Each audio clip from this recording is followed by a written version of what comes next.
Microsoft software হচ্ছে একটি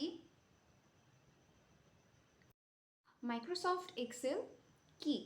Microsoft Excel হলো একটি স্প্রেডশিট সফটওয়্যার যার মাধ্যমে ডাটা এন্ট্রি, সংরক্ষণ, তারপর বিশ্লেষণ প্লাস এর হিসাব নিকাশ করা যায়। এখন আমরা বলতে পারি মাইক্রোসফটের কাজগুলো কি কি।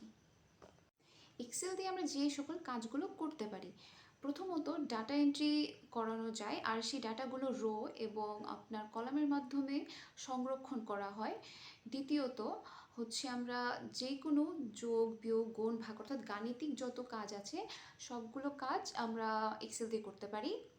তারপর হচ্ছে আমাদের যে কোনো হিসাব নিকাশ আমরা ফাংশনের মাধ্যমে করতে পারি, সেটা হয় স্বয়ংক্রিয়ভাবে। তারপর হচ্ছে চার চার নাম্বারটা হচ্ছে আমাদের আমরা যে কোনো বড় ডাটা বা ইনফরমেশন খুব সহজেই বের করে নিয়ে আসতে পারি সেই চার্টগুলো থেকে বা এক্সেলের সাজানো গোছানো তথ্য উপাত্তগুলো থেকে। তারপর হচ্ছে আমাদের আমরা এছাড়াও আরও ডাটা বিশ্লেষণ সহজ করার জন্য আমরা চার্ট বা গ্রাফ ব্যবহার করতে পারি। এগুলো হচ্ছে মূলত আমাদের এক্সেলের কাজ। এক্সেল দিয়ে সাধারণত আমরা অফিসে কাজগুলো করি বা পার্সোনাল কাজগুলো করে থাকি।